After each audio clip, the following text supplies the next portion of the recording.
प्रिय साथियों, मैं डॉक्टर सूर्य प्रकाश तिवारी कोरोना महामारी से बचना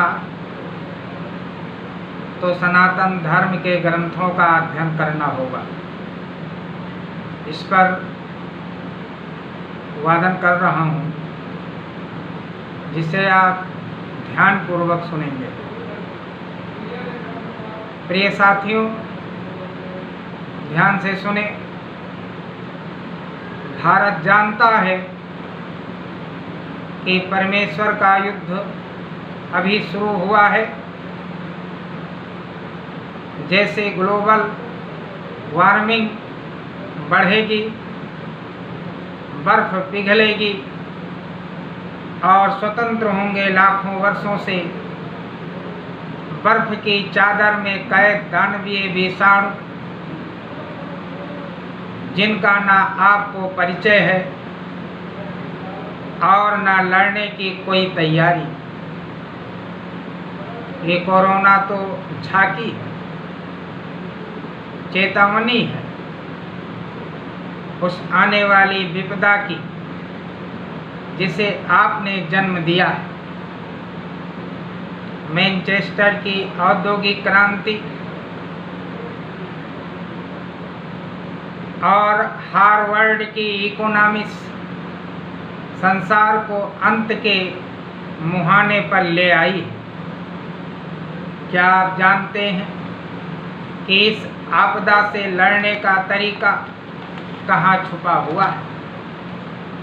जैसा कि इन 4 पंक्तियों में मैं आप लोगों को अवगत करा देना चाहता हूँ।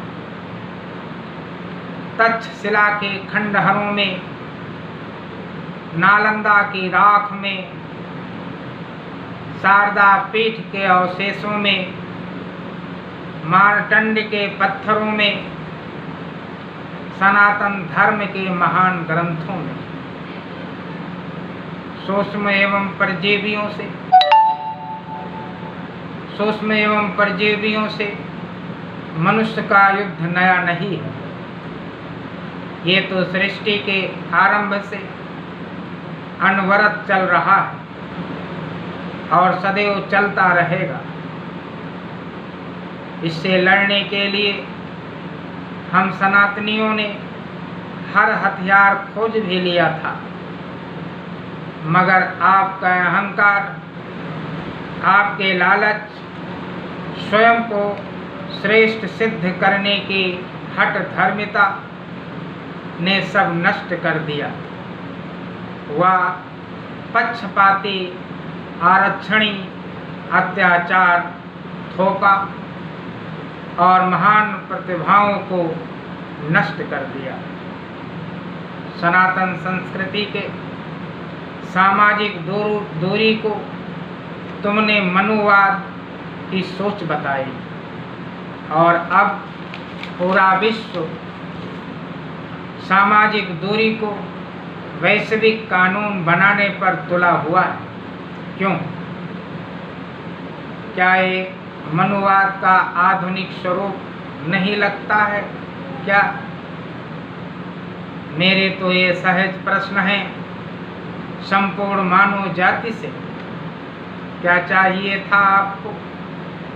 स्वर्ण एवं रत्नों के भंडार यूं ही मांग लेते जैसे राजा बलि के वंशज और कर्ण के अनुयायी आपको यूं ही दान में दे देते।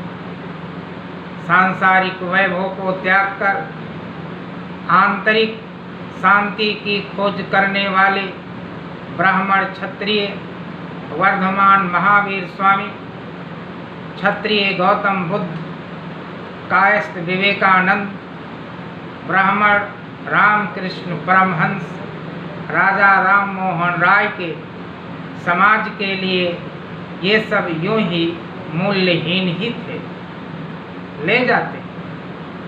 मगर आपने ये क्या किया? विश्व बंधुत्व की बात करने वाले समाज को नष्ट कर दिया। जिस बर्बर लुटेरे का मन आया वही भारत चला आया। रौंदते, लूटने, मारने, जीव में शिव को देखने वाले समाज को नष्ट करने।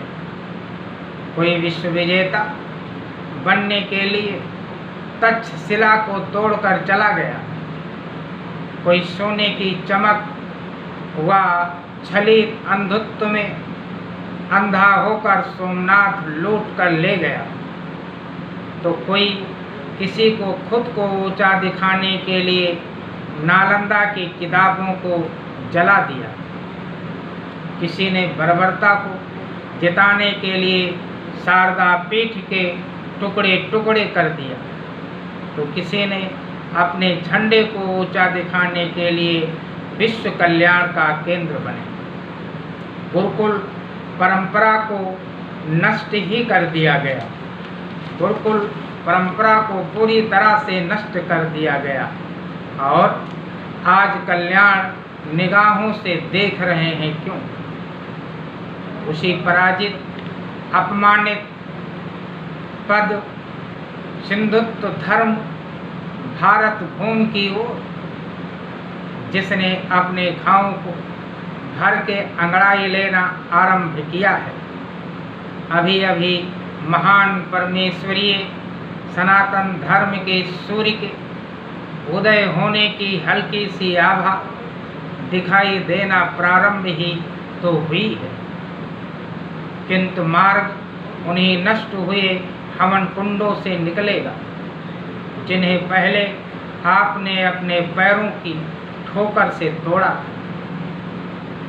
आपको उसी नीम वृक्ष, वट वृक्ष और पीपल वृक्ष की छांव में आना होगा, जिसके लिए आपने हमारा उपहास किया था। आपको उसी गाय की महिमा को स्वीकारना होगा जिसे आपने अपने स्वार्थ का कारण बना लिया।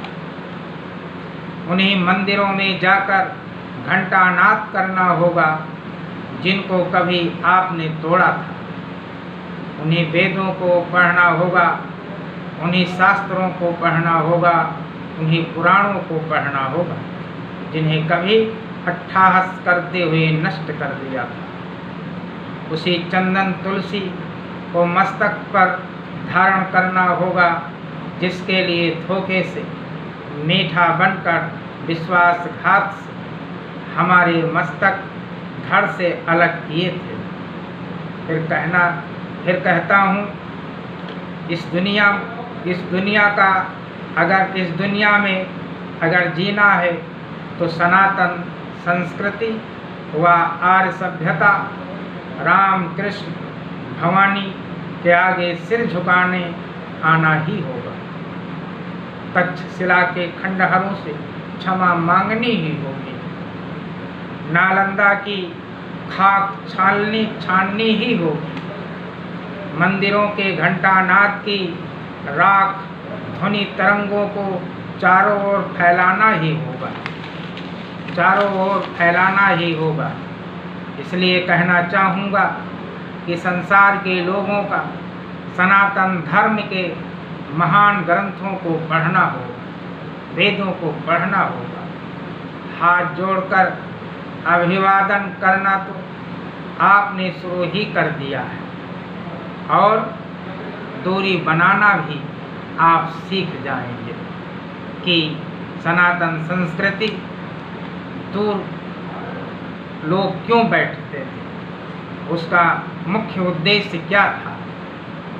इसी के साथ आज हमारा वादन समाप्त होता है। फिर आगे तैयार करके आपको सुनाएंगे, स्पीच देंगे। जय सनातन धर्म, जय भारत माता, जय गौ माता, वंदे मातरम, वंदे मातरम, वंदे मातरम।